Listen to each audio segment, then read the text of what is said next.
We're not exactly like that. Give them it's still 6 inches too short. We're not quite that. It says 10, 23, 56. I thought we were running 5 minutes.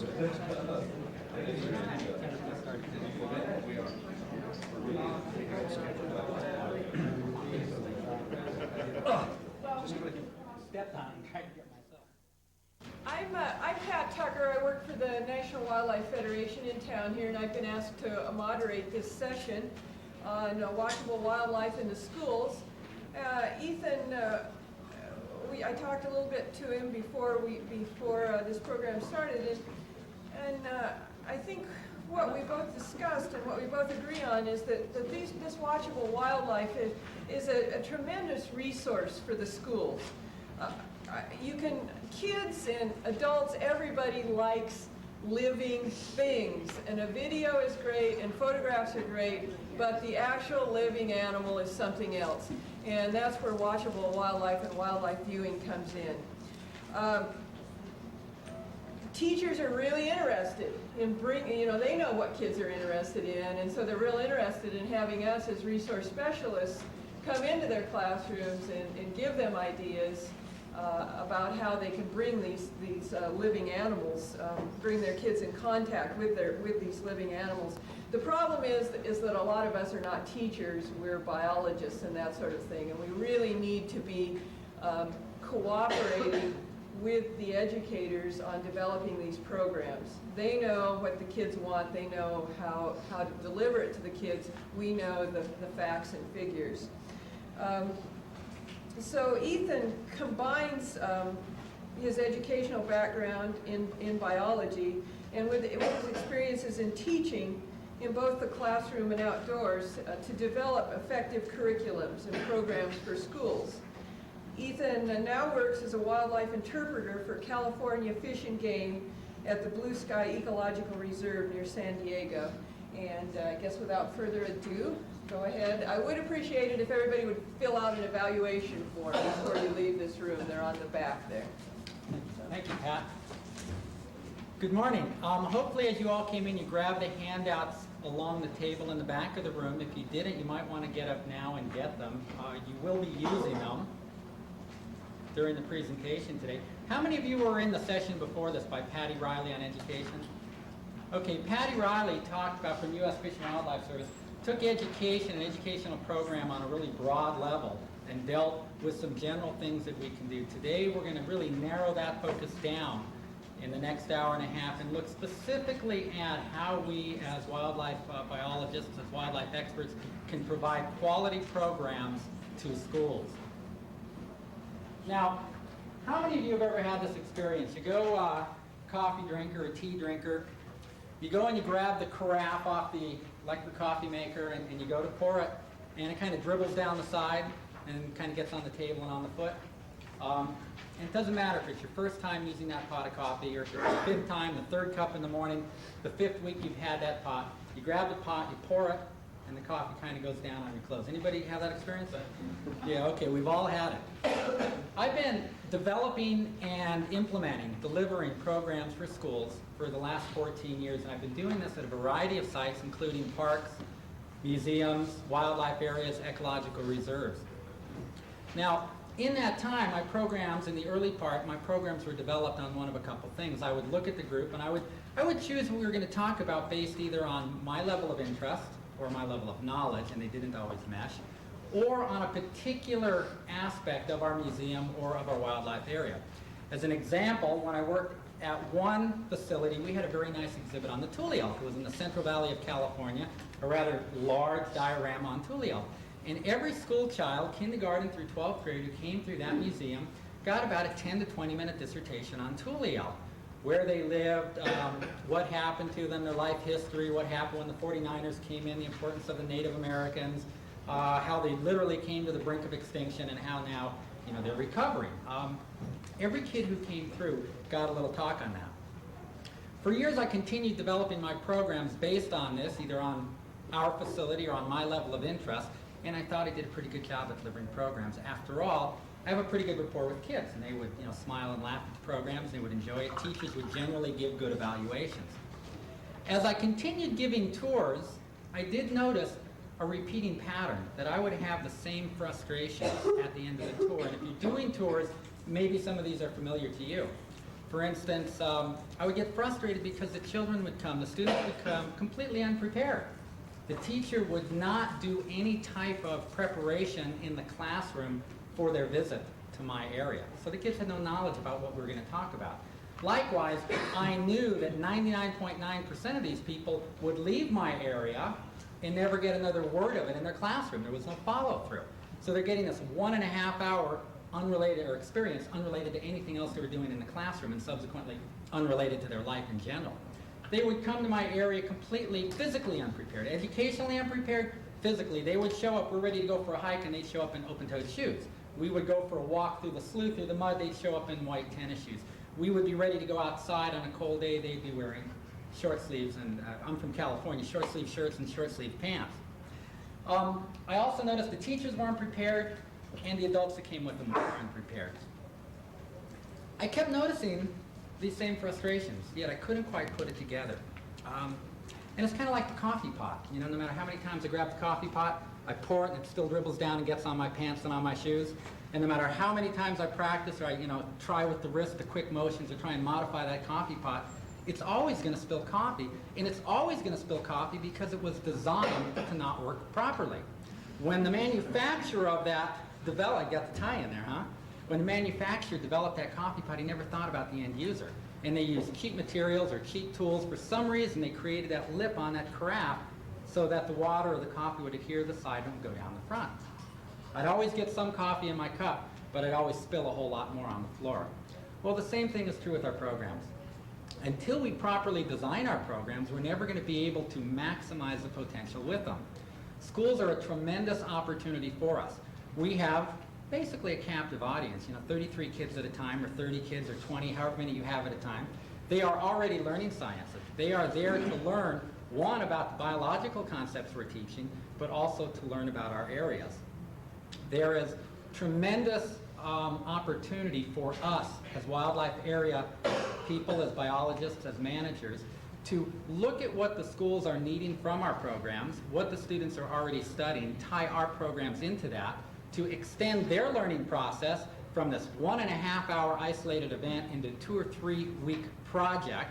And at the same time that we are assisting the schools in accomplishing their goals, we are also giving them the message about what our agency is, what, in our case, California Department of Fish and Game does, or whatever your agency is. The way to design a program for success, and this is what I'm going to be talking about today, 2 steps, 1 process.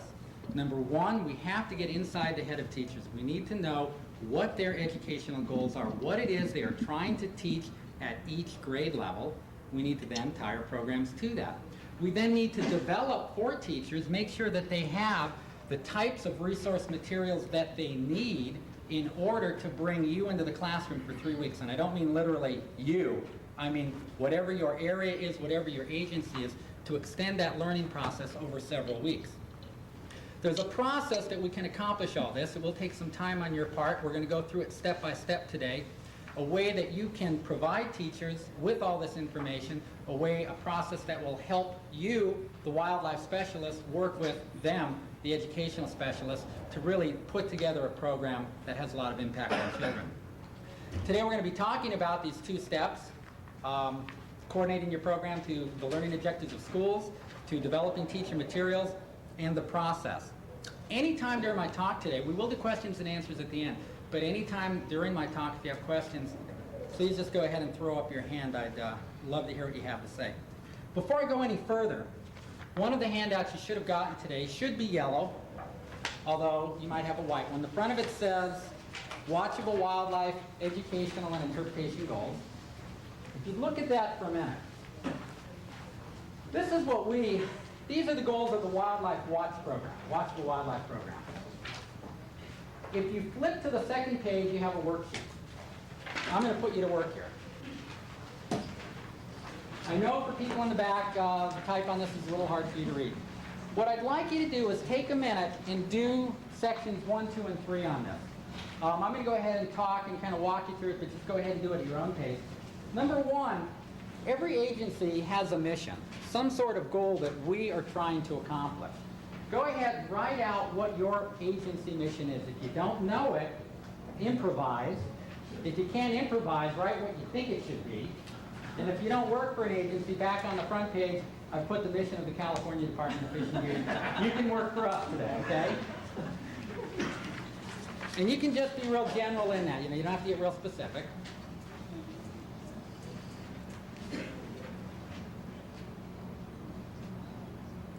Number two, describe the purpose of your facility. What is the precise goal of where you're at? If you work at a hatchery, your goal may be to produce 500,000 one-pound steelhead trout and 250,000 fingerling salmon. If you work at an eco-reserve, you might have a different goal. Again, if you don't know the goal of your area, I just happen to put the goal of California Fish and Game eco-reserves on the front. You can just kind of glean from that.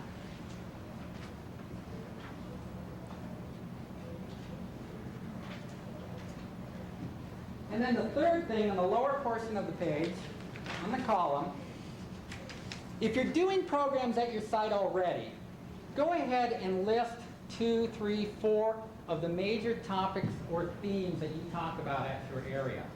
If you're not doing programs at your site already, think about what you might be able to talk about. For example, at Blue Sky, we talk about threatened and endangered species. We talk about the value of habitat. You may talk about anadromous fishes. Think about 1, 2, 3, or 4 concepts and just write them down in there real quickly. And then stop, because we'll come back to this in a few minutes.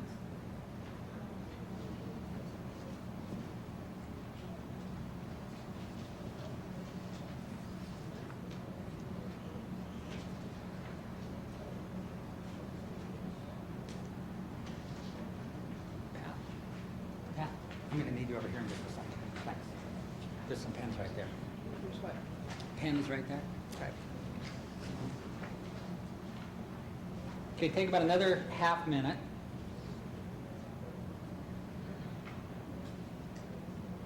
Okay, make sure you're only going to 3. We'll come back to 4 in a few minutes. Just outline right now what your facility is doing or would like to be doing. And if you don't work anywhere, either don't go with California Fish and Game or make up your ideal site.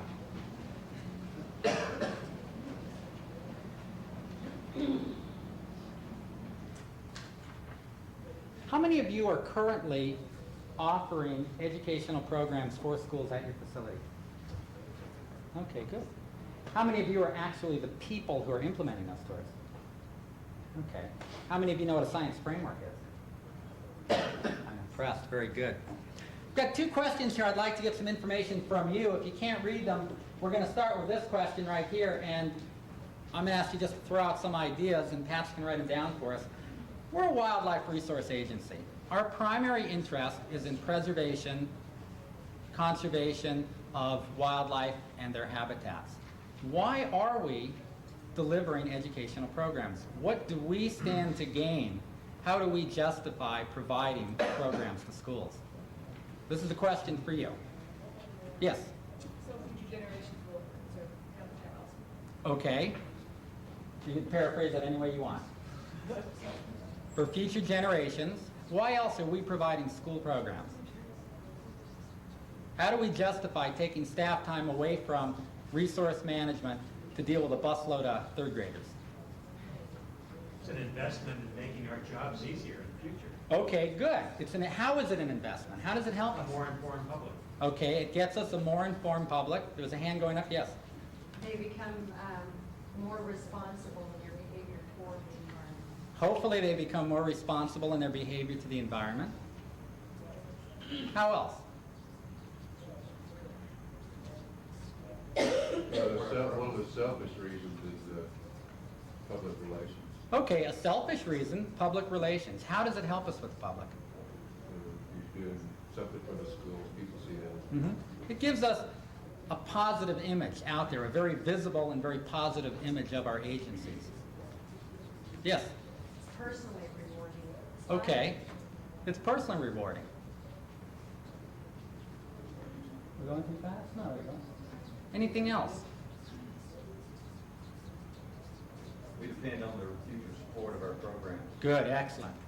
We need their support. These little third graders who come running into us now are going to be the ones who are buying our hunting and fishing licenses in the future. They're the ones who are going to be voting on important bond issues, and they will be the political, the constituent support that we're going to be dependent on in a matter of years. Any other reasons?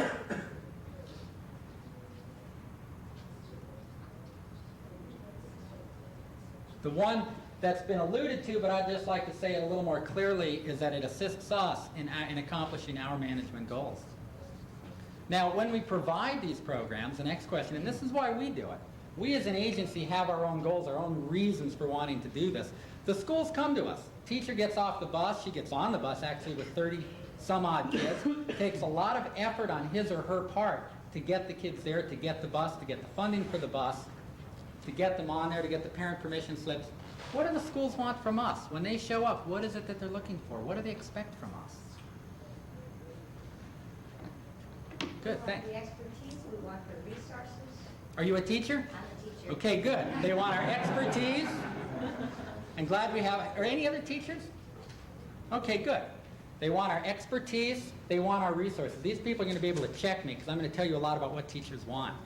And they're going to stand up and tell me if I'm wrong. What else do you think? See, this is a little harder for us because we know the resource. We don't know education. We know about our elk, about our buffalo, about our salmon. We don't know what the teachers need from us. Yes? Sometimes they don't have a clear idea of what they want. Okay, sometimes they don't have a clear idea, so they need a little direction from us, perhaps, on what we can offer them. But it's up to us to provide that background. I think any teacher worth their salt is going to provide that background. And we're going to come to you and say, we are studying this. And Okay. if you supplement that, I think the teacher should provide that background, what you said was missing.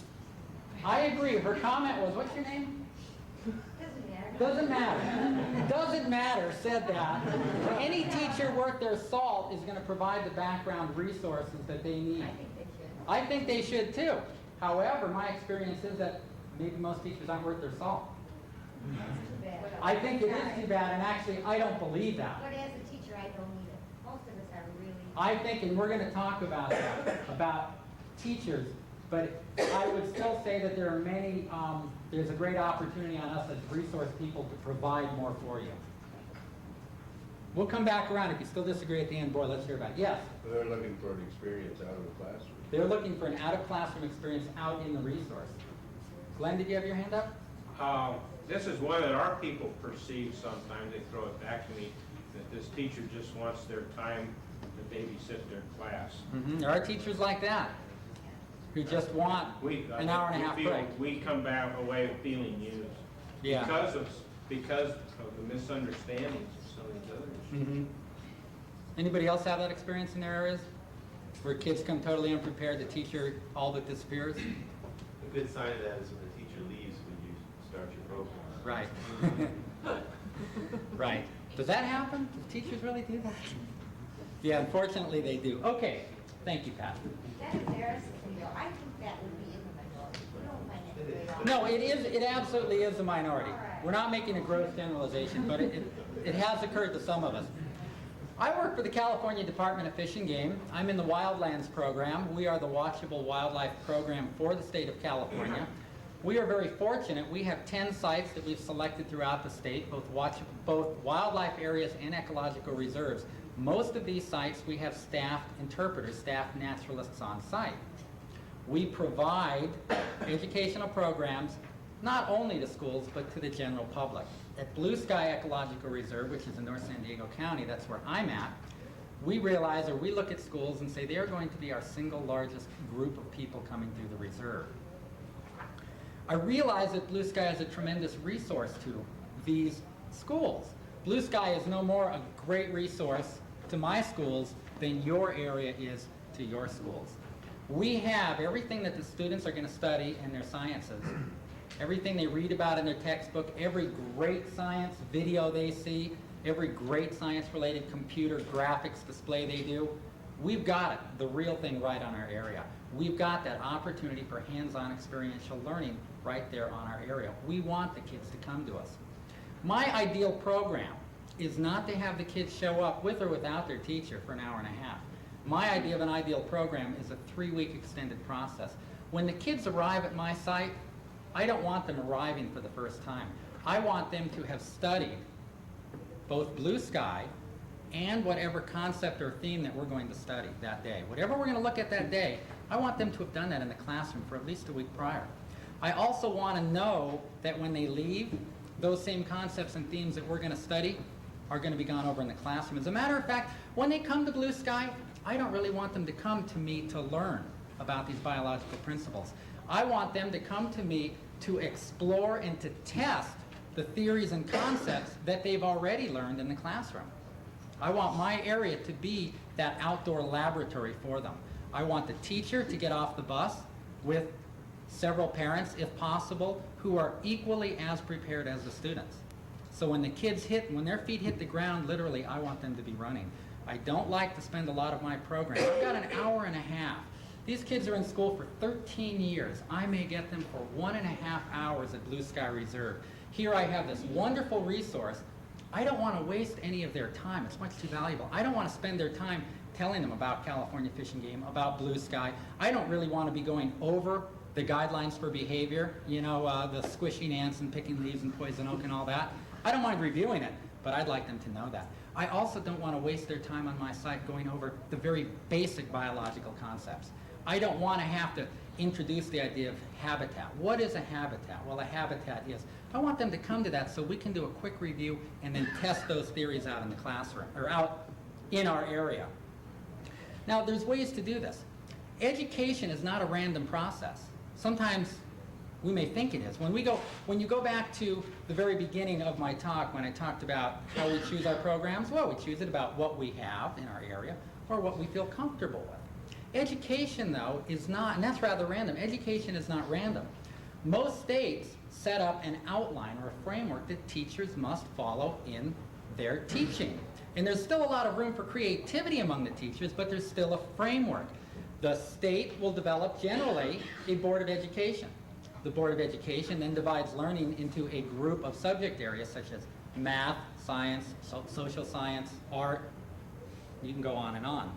They then will take each subject area and break it down. If you look at one of your other handouts, it says across the top, Science Framework, California State Department of Education. Now, I'm from California, so I'm going to give you all examples from California. You're going to have to go back to your state and find these for your area. Now, what I've just put up, if you're close enough that you can read it, you'll notice that it's a little bit different from what you're holding in your hand. California, science is divided into 3 great areas, 3 large areas. Physical sciences, earth sciences on the second page, and then life sciences. Then each division of science is then further divided into 3 to 7 concepts. If you turn to your third page, you'll see life sciences. Life sciences then gets divided into living things, cells, genetics, and evolution, and ecosystems. Then from there, each of these larger concepts is divided down into a sub-concept. And you can see, I'm going to follow the one for ecosystems because if you were to look at your Watchable Wildlife goals that you just looked at a minute ago, you'd find that this is where the Watchable Wildlife goals fit hand in glove with the ecosystem goal. Under ecosystems, they then develop 4 sub-concepts. What are ecosystems? How does energy flow through them? How does ecosystems change? And what are the responsibilities of humans towards ecosystems? If you flip one more page, they then divide this a little bit more. And I've just broken down the top one. What are ecosystems and how do organisms interact in ecosystems? The state, when they develop these frameworks, they then will put a narrative paragraph on what will be covered at each grade level. Actually, not at each grade level, at each group. Here I've written down for you kindergarten through 3rd grade through 6th grade. It does continue with a narrative like this for 6 through 9 and 9 through 12. I've omitted it here just in the sake of space, and I don't want to copy more pages. Where this fits into to us is this is a framework, a general outline for all teachers in California. They need to be introducing these concepts to their students at these grade levels. Can you see where this might be helpful to you as someone providing an educational program to students?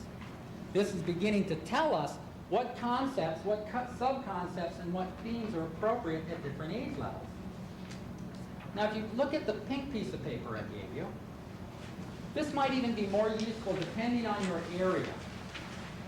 Each school district will then take, we're not going to get all of this on there. That's okay, you've got it in front of you. Each school district will then take that overall framework and they break it down into the very specifics of what students will be learning at each grade level. They look at ecosystems, for instance, or life sciences, and they just break it out across the category and they get very specific as to what the student will learn at each grade level, how deep they'll go, and in what order. This is called the scope and sequence. This scope and sequence is put out by the school district I deal with, Poway Unified. Every district will have a different one. Since 90% of my programs are based on Poway, or Service Poway Unified, this is what I'm using as my guiding model. Now, if you look at this, see if you can see how it starts to come into light to you. Across the top, it's going to tell me, it breaks down, kindergarten, first grade, second grade, third grade. Then it begins to tell me the concepts on the top, and then the sub-concepts that each grade level will be studying, major learning units that they're going to be studying, and then on the other side, it deals with overall themes. So here I am. I'm a wildlife biologist. I have school kids coming to me. I'm trying to develop my programs around what those schools are already studying in the classroom, about what those children are already learning. This becomes an invaluable tool. It tells me exactly where to focus my programs. If what we're trying to do at Blue Sky, we're developing a series of programs. We're very ambitious there, for the better, for the worse. We want children to be able to come to us from kindergarten through grade 12, never have the same program twice. We want to have a set of standardized tours. And I say standardized, I mean uniform. I don't mean canned programs or written scripts. I want every kindergarten to get a program on the same topic and theme as every other kindergarten. Or I want a first grader to get a separate program from kindergartners, but again, every first grader will get the same program. Second graders, third graders, fourth graders. We use this in combination with the science framework to help us determine what each topic will be.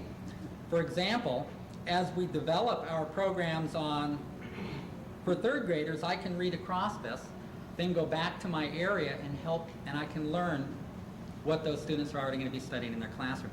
Did I mention the Thule elk a few minutes ago? I did, good. The Thule elk exhibit at that one museum was a very good exhibit. And it wasn't that we shouldn't have been interpreting that Thule elk exhibit, but we were interpreting the wrong things to the wrong grade levels. This scope and sequence will let me look down on it, and I can now tell you that if I had a group, you look at it and tell me, if I had a group of kindergarteners coming into my area and I had Thule elk exhibit or I had real life Thule elk, what should we be discussing with kindergarteners about Thule elk? This is a question for you. What? They're living. Okay, one, that they're living animals as opposed to non-living. What else? Their life cycle. Their life cycle. Would it be appropriate to talk about their migration patterns? Where would migration fit in? What grade level would that fit? Adaptation to the 6th grade. Okay, maybe adaptations of the 6th grade. Talk about migration patterns to a kindergarten. You're talking about a kid who knows the classroom, home, and the supermarket, and the park maybe. Movement doesn't go anywhere with them. The Thule elk would work with any grade level, but different aspects. Kindergarteners, if we want to just stick with themes, we may want to talk about the scale and structure of Thule elk. How big are they? What are their body parts? We get into Thule elk with first graders, we may want to talk about the patterns of change. How does the individual animal change? How do their patterns of growth change? We get into second grade, maybe we want to talk about the energy flow, where they get their energy, how they disperse it. You get into fourth grade, maybe you want to talk about evolution and stability of the Thule elk. Or you could bring it over here to the concept. Living and non-living things can be observed. How are Thule elk different from things that are non-living? Get into first grade, living things have needs for survival. What do Thule elk need to survive? Am I doing an okay job at explaining this, or are we losing you? It's getting quiet back there. I'm getting some looks like days, and I want to make sure we have it. I'm almost halfway with my time. Now, depending on where your area is, either the scope and sequence of the science framework will be an incredibly valuable tool at helping you design your programs. At Blue Sky, most of our programs are based on this one school district, so I follow this like a Bible. If you have many school districts that you're servicing, well, then you come back to your overall document. Now, every state should have a science framework, and I say that no. Anybody in here from Ohio? Ohio does not have a science framework. I have no idea why. I have no idea how they teach science in Ohio, but they don't have one. You can get these through your state office of education. Call them up. Now, I've given you 3 pages of the science framework. This is what California's framework looks like. This is brand new. It's fascinating reading, and I say that with all sincerity. It talks about a lot of aspects of science, about how to teach it. As a naturalist and as an interpreter, I was just amazed reading this book. It's a dynamite document. If you're not from California, get your own state's book. The scope and sequence, very easy to get hold of. Talk to any teacher who comes to your area. Go down to the local school and say, hey, do you guys have a scope and sequence? This one is in a matrix format. It's a little more complex than it necessarily needs to be, but that's just how they do things in the Poway School District, for better or for worse. That's step 1. Using that framework, using the scope and sequence, we can suddenly develop programs that match what the students are doing in their classroom. We now know that with no help on the part of the teacher, with no prior contact between us and the teacher, we're going to present a program that matches what the students are already learning. Any first grader who gets off the bus for our area, if they've never been there, they've had no prior lesson in their classroom, we're going to be talking at our area about the same themes that they're learning in the classroom. We're building in reinforcement. So now we've got the schools here and us here, and we're riding in tandem with them. Yes? How do you know if they've covered that particular subject area yet? You Or don't. not have gotten to it? They may not have gotten to it. If your group is coming in September, they may not have. If they come in June, assuming you're still on a 9-month program, of course, you don't know. You could check with your schools to find out when they're teaching it. You may be doing the first step, and what they get in the classroom is a follow-up. You may be doing, they may have already had it, and you're doing the follow-up. But that's the first step. That gets you riding in tandem with them. What I want to do now is take our schools and our resource agencies and put us together like this, so that we can move together as a unified force in teaching our students. And to do that, we then need to provide our teachers with the background information that they need to teach your subject, your concept, your area, your values, whatever, in their classroom. This is just one example, the Nimbus Teachers Packet. You all got a handout. I wanted to give everyone one of these, but 1, they're out of print, and 2, they're about 110 pages, and I just could not justify Xeroxing all that for you. Sorry. And it doesn't even do you any good to write to us, because we just literally don't have any more. But if you pick up your copy of this, I copied off just a few pages.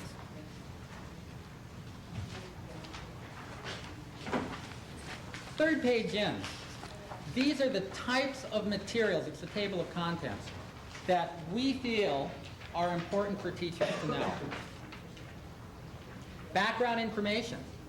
I want teachers in Poway, the teachers who come to Blue Sky, I want them to have background information specifically on California Fish and Game, specifically on Blue Sky Ecological Reserve, and then specifically on the theme or concept their grade level will be teaching. They've got it in the classroom. If the teacher has a thorough understanding of it, he or she is then going to be able to present it to their classroom. I want them to know things about our area. This is a two-way process. I want to help them as much as I can, but at the same time, I want to help myself. So I want to give them the hints and guidelines they need for our area. You flip through a few pages, you'll come to a stat sheet, just, the interesting kind of things kids like to know. You'll find a page that says tips for a successful trip. This is to accomplish my goals and their goals. This is a checklist for teachers of what they can do to prepare their students. Select one of the activities and readings. Do some activities with your class before you come to our area. Select 1 or 2 more of the activities and do them with your class after you leave our area. Visit our area, visit our hatchery without your class so the teacher is very familiar with the area. If he or she is familiar, it will make their learning experience with us much better. Now I will say Nimbus, we provide non-guided tours. So this pre-visit is even more important to them. It goes through a list of items the teacher can do to prepare their students. It also goes through, in the next page I've given you, are guidelines for groups. What behavior do we expect of them? Is it okay to throw rocks in the ponds? Is it okay to catch snakes? Is it okay, whatever it is? How do you want them to dress? How do you want them to be when they get off the bus? This packet, the full packet, then also contains, along with the background information, we then have put in many activities across different curriculum areas on our area. This one focuses on anadromous fish. So we've looked at existing materials, existing curriculum, and we've put in activities in the math, in the art, in the science that will help the teacher in the classroom teach these concepts so that when the kids get off the bus, they already have an idea of what's going on. Now, I worked at Nimbus Hatchery for 5 years. We get very high visitation, and it all comes in a very small section of the year. The first year we were there, the school buses would roll up. We could not give guided tours, but we thought it was important enough that we would get on the bus and give them a 5-minute intro to the area. We would get on average of every day between like 9:30 and 11, we'd get anywhere from 10 to 40 buses. So we had to move quickly. Yeah, well, we would get on the buses. The first year we get on the bus, and maybe you've had this experience. You say, usually when you start a tour, your group gets there and you say, "Hi, my name is Ethan, welcome to Blue Sky Ecological Research." You probably don't say Ethan, but whatever you say. We would get on these buses, and I tried a trick, and you should try this. We get on, I say, "Hi, my name is Ethan, I'm really glad you're here. Where are you today?" I'll bet you if you do that 90% of the time, you're going to get 30 to 32 blank faces, kids saying, "Huh? I didn't know you were going to ask me any questions." And then the teacher's in the back very embarrassed because he realizes maybe they didn't do everything. We developed this packet, gave the information out to teachers. We made them go through a training workshop to get this packet. The next year we could get on those same buses, and we still had the 32 blank faces at times. But suddenly you could get on the bus and say, "Where are you today?" "Oh, we're at the Nimbus and American River Fish Hatcheries." "Oh, really? What are you going to see today?" And we would get first, second, and third graders telling us about the life cycle of salmon and steelhead and then the other animals that they were going to be seeing on their trip. We felt this was a great success. We're trying to get this reprinted. We're also trying to move to this concept in many other areas. Questions about this? Questions about background materials for teachers? Yes? Did you ever get language arts, scope and sequence, language arts activities? At Blue Sky, yes. At Blue Sky, we have the framework and scope and sequence across the board. We talked about the science framework. Every learning area has a scope and sequence and a framework. At Blue Sky, we're trying to get into as many of them as we can. And as a matter of fact, if you look, when I was going through this little handout on Nimbus Hatchery, the last thing that I stopped at was webbing as a teaching tool, and I recommend later you look at this, because what they're doing and what the science framework for California talks about is not teaching our subjects like isolated events, not teaching science and then putting it away, and teaching math and putting it away, and teaching English and putting it away, but integrating all areas together. So, yes? Do you include copies of all these Project Wild activities, or do you just reference the Project Wild? No. Everything that you're seeing in the table of contents is included. We did include many Project Wild activities. We definitely got permission from anyone who had a copyright on their material. And actually, when we did this packet, we even used some copies from private publications, such as dog-eared publications, and they gave us permission to use it free of charge. Do you ever spend any time training your resource people on how to communicate with K through 12? Well, define resource people. Folks like yourself, myself, hatchery personnel. Question is, do we spend time training our resource people? Yes, we do train our resource people. Now keep in mind, with California, we have a whole separate branch, the Wildlands program, that does our interpretation. And we try and divide it along there. At the hatchery, one of the goals of putting interpreters in place was to keep the hatchery people on task. They were trying to operate a hatchery. They were having 250,000 people show up, and it was interfering with their work. We put interpreters online to help them keep on task and to put us dealing with the public. But yes, we do provide a lot of cross-training in our areas. Yes, one last question. She said the magic word back there, Project Wild, that's a national concern. Absolutely. And I think you must also make use of those facilitators. And they are the liaison between your agency and the teachers. Mm-hmm. Project Wild, if you're not familiar, I don't have any copies of it with me. It is a project, a series of 3 curriculum guides that was put together years ago. I guess it's 5 or 10 years old at this point. It teaches wildlife values to school children. K through 6, there's a K through 6 guide, 6 through 12 guide, and then an aquatics guide. If you are unfamiliar with Project Wild, I suggest when you go back, you start asking about it. There are training workshops. They're like $5 or $10. They take 6 hours. You'll have a great time, and you'll get the curriculum materials for free. Now, we've talked about the 2 steps here. Correlating your programs with schools so that just by doing the programs, you're teaching what they're already doing in the classroom. Then we've talked a little bit about developing these materials. Well, the question comes up and say, yeah, right.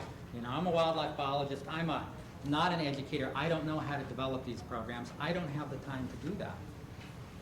Well, there's a way to do it, and there's actually a very smart way, and it comes very simply from beginning to ask the right questions of the right people. Now, in developing this packet or any other packet, we are not generally the experts in education. However, we have the experts in education. They come to our site, and they come to our site with 32 kids behind them on a school bus. We call them teachers.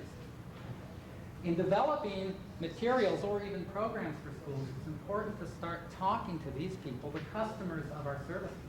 We are a service provider. These are the beneficiaries of our service. If we provide a good service, they'll come to us. If we don't, they may not. What I like to do is start by talking to the teachers on my area. Now, I don't talk to any teacher. I look at their class and I look at what they're doing. If their class is one of these that's running through your area and rampaging it, I'm not going to learn a whole lot talking to that teacher. If I ask him or her what they would like from me, I'm not sure I can deliver it anyway. What I do is I look for the teachers that have the kids that are on task. The kids will get off the bus, and you probably have these whether you're doing tours or not. Some kids will just get off the bus and have little clipboards and they're doing a project or doing art, where you can see there's some good learning going on in some manner. Those are the teachers to begin talking to. Now, one of the other handouts I gave you is called Watchable Wildlife in Schools, a Design for Success. I believe it's on white paper. Now this is, I call it a step-by-step process. However, you could do these processes in a variety of steps. You want to develop educational programs for your area. You want to work with schools. First thing to do is sit down with your own staff and determine, what is it that you want to do? What are your goals? Do you want to deal with school kids? Do you want to deal with primary? Do you want to deal with secondary? How many kids do you want? How many school groups can you accommodate? What are your resources? What does your agency or site have to offer? What mandates do you have? Look within first to find out what you need to be doing. If you have an ecological reserve, if you have a highly protected area, you may have different requirements than, say, a wildlife area or a park or recreation area. Begin looking at other nature and interpretive facilities. Start going around in your community and finding out who is delivering a similar service. Find out what they're doing, how they do it. What are the benefits that they're doing? What areas are they covering? What problems are they having? Are they working with the schools? Write down what you like about their programs. Write down what you don't like. Also, take careful note about what they're covering. If they're covering a specific area, there's no reason for you to cover it.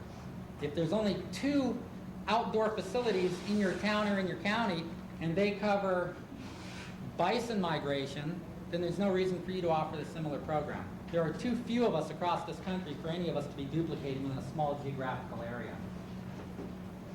Next, begin talking to the educational community, and I really emphasize, I did not list this in order. When I wrote it out, I kind of went from top to bottom. Start with the state, go down to the teachers. Unfortunately, upper level administrators, this isn't true in California fishing game, I want you to know, but I've been told in some agencies, sometimes in schools, the upper level of administrators don't always agree or say things that the line teachers agree with. At the Department of Fish and Game in California, we all speak in one unified voice and in harmony, and we begin every morning by holding hands across the state and singing "We Are the World." But I'm told not all agencies are like that. You lost your credibility there. Lost my credibility there, huh? Begin talking to those hotshot teachers who come on. I think that's really your best place. Say to them, what is it that you want from us? How can we provide you with a good program? Look at what their kids are already doing. Many times, you'll see kids getting off the bus, and they'll already have something that particular teacher has developed for your site. Ask them for a copy of it, and then ask for the teacher's name. Question? The hotshot teachers are already doing a lot of things right. That's right. Do you feel like you're missing an audience by not approaching those not so hotshot teachers and finding out what it takes to get them one little step above where they're at? Absolutely. The hotshot teachers are the ones who are already doing what you want to be doing, what you should be doing. In California, a real good example of that is we had some hotshot teachers up in north part of our state who were they were getting eyed eggs from a hatchery and raising them in the classroom. Eyed salmonid eggs, either steelhead or salmon, raising them in the classroom. Well, this is one teacher who then got a grant, wrote a whole curriculum on it, and now it's taking off as a statewide program. With or without the support of Fish and Game, whoops, you can't cheat. Whether or not Fish and Game ever got involved, and we did get involved in that program, these teachers developed something very good, and they're willing to share it. They're not in it generally for the money, and they're not in it to be proprietorial. They want to share it. They want people doing it. As you begin to deal with these groups, with the Office of Education, the State Office of Education, then come down, your county should have an Office of Education, begin talking to your local districts, begin talking to your local principals. If you don't know the right questions to ask, I've included a few here for you.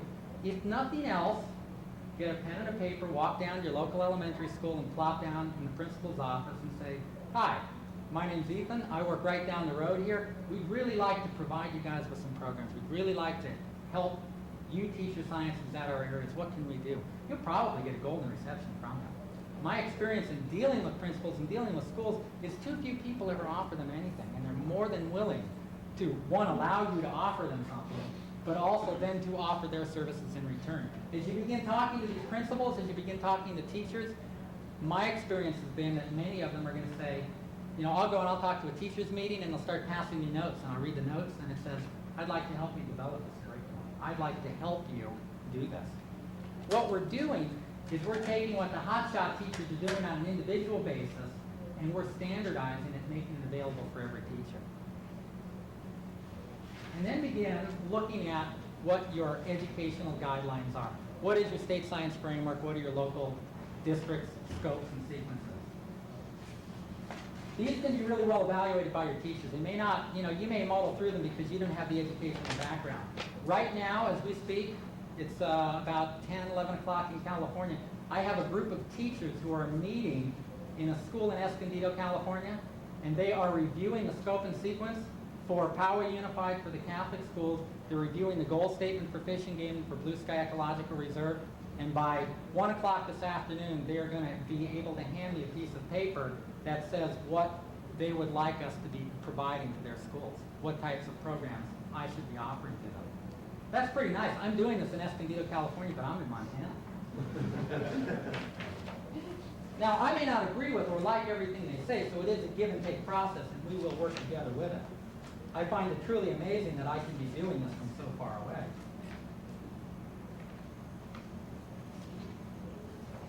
I almost lost the next step to our process. Then you want to start working. You've done all your work on your own. You dealt with your agencies. You dealt with your teachers as individuals. Now start getting those groups together. Find those teachers who want to help you, the principals, the educators, the other people from agencies, and start working with them. We held a meeting a month ago at Blue Sky Ecological Reserve, and I outlined for these teachers. I had a group of 5 teachers. I'm trying to do programs for K through 8th graders. I can't do that in a year. So this year we're doing a program for kindergarten through 3rd and 3rd through 6th graders. One outline for the younger, one outline for the older. Next year we're going to fill in some of those gaps. The following year we're going to fill in more of the gaps until we have a complete set of K through 8 programs correlated to what they're doing. We sat down with teachers and we went over this. What are my goals? We gave them a grand tour of the area. I wanted to know what they wanted. We developed a time frame. These are the steps we have to take. What order should we do it in? Let's set some benchmarks. And I let them tell me when we thought we could start accomplishing some of our goals. We began, and this is where we're at now. We outlined the science framework, and then we developed the themes. This is what we're doing now, developing the themes and concepts by grade level. We then determined, as a group, what each unit would contain. For each grade level, I said, I want to have a program. I want to have a separate tour for kindergarten, for 1st, for 2nd, for 3rd, for 4th. You may not want to get that detailed. You may just want to go K through 3. You may want to go 3 through 6. However you want to do it. We decided what information we wanted each packet to contain. We wanted every teacher who was going to come to Blue Sky to get, number 1, an outline of the tour. So he or she could read about it beforehand so that he or she could prepare their class. We wanted them to have all the background information they needed on that concept. I do not want the teacher to have to spend their time looking through encyclopedias, magazines, and textbooks to find out what a habitat is, what an ecosystem is, what the pattern of change is. I can just give it to them. We can have one teacher write it, slip it into the packet, and it's suddenly available for all of them. We want them to have the tips for a successful trip. You're going to be walking through mud, have kids wear boots. You're going to be walking through chaparral, make sure the kids are wearing long pants. You can buy fish food for a nickel, have kids bring nickels. Little things that'll help make their day better. Guidelines for behavior, what you expect of them, the activities, the pre and post visit activities, so that you know the teacher can be doing these fun things, and a lot of our activities come right out of Project Wild. You don't have to rewrite curriculum. You don't have to invent a wheel. There's a whole lot of good stuff out there in environmental ed. Find it, adapt it, get permission, and use it. If it's copyrighted, make sure you get permission, especially as an agency. We also include readings for students. Some teachers I found won't do anything to prepare their kids. These are the teachers who are not worth their salt. They will show up and they don't want to do anything beforehand to get their kids ready. Even Xeroxing a page might be too much for them. So for them, you provide the papers, the readings, the worksheets, the handouts that they can literally Xerox and hand out. Other teachers will go to any length to teach their students. They are the ones who are worth their salt, who will raise salmon in their classroom, and trust me, that's a big project. For those people, you want to be able to give them some of the activities. You also want to be able to give them a bibliography of resources so that they can go a little further than maybe you're going with just most of your teachers. See the example from Nimbus. I only have 3 copies of this Nimbus Hatchery packet. So if you'd like, at the end of the presentation, come up, flip through it. We can start a list if you'd like, if we ever reprint them. We are looking at reprinting them now, but we don't have a set date. From there, what we do is we break into small groups. We have 3 teachers working on my K-3 curriculum. We have 3 teachers working on our 4-6. Large groups don't work, but we do want small groups because more than one person does get the job done a little better. They then develop the goals and objectives for each unit, for each lesson plan. They then develop the materials, and then you get into your really important part. You develop it, you review it, you field test it, you re-review it, you revise it, you field test it again. That revise and field test stage is very, very important. You've got to work your bugs out before you get into print. Once you put it into print, it's set, at least until you run out of those 5,000 or 10,000 or 100 copies, whatever you do. Using this process, we can very effectively bring our areas into the classroom. We can work together with educators. We can not only work together in tandem, but really work with them to bring our areas, our concepts into their classroom. We create a more effective learning unit for the students. The students are the real winners here. They're the ones that come out with the real comprehensive learning program.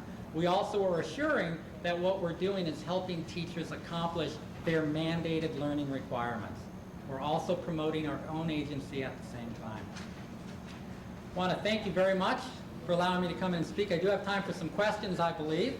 Yes, one in the back. Have you done anything with pre-site orientation videos? No. Question is, how's that for a quick answer, huh? Have we done anything with pre-site orientation videos? No, I have not. Have you? Tell us about it. Well, it's just, we formulated it based on feedback from teachers in a workshop type environment that we got pretty good. It's just getting produced in the guidance. Any way that you can introduce teachers or students to your area is a good one. If you've got the resources, the talent, and the money to do a video, that's an excellent idea. And there are many ways, if you don't have the time or the talent or the money, to go into the community, go to your community colleges where they're teaching filmmaking or video making, whatever they call it now, and see if you can get a college group to do it, and then find a local service club to fund it. They can be very effective. It allows the children inside the classroom to anticipate what they'll be doing outside. Do you have a question? Do y'all offer services to inner city schools? Yes. I'm sorry. The question is, do we offer services to inner city schools? We provide services to everyone. Some of our programs focus more to inner city than others. Probably our group that works the most with inner city, and I don't know, Bob, maybe you can help me here, might be Gray Lodge or Elkhorn Slough, simply because they're located more toward the inner city. Inner city groups have different needs. You know, if you're here for the speaker before us, she said look at each group and find out specifically what their needs are. There's another question, yes. I have more of a comment than a question. Okay. There's a real lesson here in those of us that are involved in self-guided Mhm. experiences in areas. You know, and in any area, we're gonna have a mix of those people that come in unorganized groups and families and all that kind of stuff, and maybe some organized groups. The biggest thing is we don't interpret to kids, we interpret to adults 99% of the time. And then even using this concept of looking at the age groups of the kids and developing some of those same messages that those kids are gonna pick up bits and pieces of in school, so that we kind of tie that together in a little tighter bundle. That's right. The comment was, if you didn't hear it, that at a lot of our unguided sites, we often interpret to adults and not the children. And you can take these same concepts of finding out what students will be studying and tie them into your self-guided interpretive materials. It's a very good idea. Now, these steps I've gone through, at Blue Sky, we're looking at guided programs only. At Nimbus Hatchery, we went through the same process for self-guided programs. I think this works even better with self-guided programs because that's where you have more of the need to prepare the students and the teacher. Any other questions? Any other comments? Any other good jokes? Great. Here's one of the best presentations, I think. Well, thank you, Glenn. I planted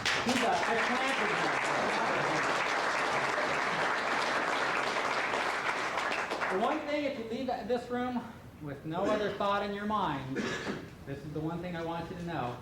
Talk to educators. Go back to your areas, if you can develop a program, talk to the teachers, talk to the people, find out what they need, what their mandates are, and combine your programs to fit into what they're doing. My name and number is in your little packet of information I gave you. I'll be more than glad to spend as much time as I can on the phone. If you've got a big budget, fly me out to your area and I'll consult with you right there on site, especially if you're in Alaska. I'd love to come up. Thank you very much. Thank you.